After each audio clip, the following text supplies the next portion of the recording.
दोस्तों, बहुत से लोग ऐसे होते हैं जिनको कोई गलत काम करने की आदत पड़ जाती है और चाहकर भी वे उसे छोड़ नहीं पाता। हम कितनी भी कोशिश करते हैं परंतु उस आदत को छोड़ नहीं पाते।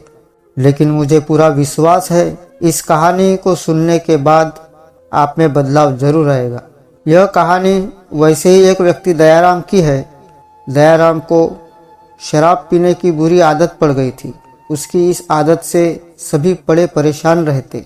लोग उसे समझाने की बहुत कोशिश करते कि वह यह गंदी आदत छोड़ दे, लेकिन वह सभी समझाने वाले को एक ही जवाब देता कि मैंने यह आदत नहीं पकड़ी, बल्कि इस आदत ने मुझे पकड़ रखा है।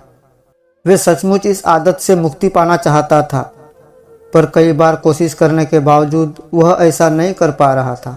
हर बार समझाने के बाद कुछ दिनों तक वो अपने आप को शराब से दूर तो रखता, लेकिन फिर वह शराब पीने लगता। उसकी पत्नी इस बात से काफ़ी चिंतित रहती थी, लेकिन उसने निश्चय किया कि वह किसी न किसी तरह अपने पति की इस आदत को छुड़वा कर रहेगी।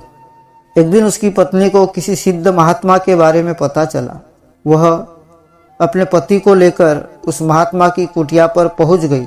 महात्मा ने पूछा, बताओ बेटी, तुम्हारी क्या समस्या है? पत्नी ने दुखपूर्वक अपनी सारी बातें महात्मा जी को बता दी। महात्मा जी उनकी बातें सुनकर समस्या की जड़ समझ चुके थे और समाधान देने के लिए उन्होंने पति पत्नी को अगले दिन पुनः अपने कुटिया पर बुलाया।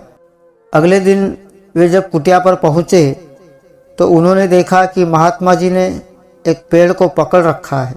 उन्होंने महात्मा जी से पूछा कि आप यह क्या कर रहे हैं और पेड़ को इस तरह क्यों पकड़े हुए हैं? महात्मा जी ने कहा, आप लोग जाइए और कल आइए। फिर दूसरे दिन भी पति पत्नी पहुँचे तो देखा कि फिर से महात्मा पेड़ को पकड़ कर रखे हैं। उन्होंने जिज्ञासावश पूछा, बाबा आप यह क्या कर रहे हैं? महात्मा जी बोले, यह पेड़ मुझे नहीं छोड़ रहा, आप लोग कल आना। उस दंपत्ति को महात्मा जी का व्यवहार कुछ विचित्र लगा, पर वे बिना कुछ कहे वापस लौट गए। अगले दिन जब वे पुनः आए तो देखा कि महात्मा जी अभी भी उसी पेड़ को पकड़े खड़े हैं। पति परेशान होते हुए बोला, बाबा आप यह क्या कर रहे हैं? आप इस पेड़ को छोड़ क्यों नहीं देते? महात्मा बोले, मैं क्या करूं बेटा, यह पेड़ मुझे छोड़ नहीं रहा है।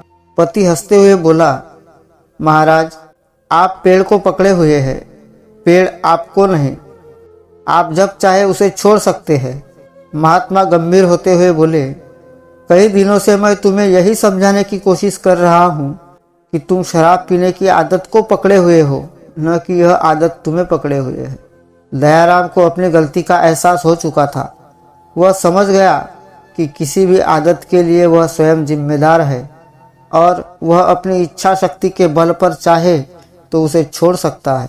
सच में कोई भी बुरी आदत हम अपनी मजबूत इच्छा शक्ति के बल पर छोड़ सकते हैं।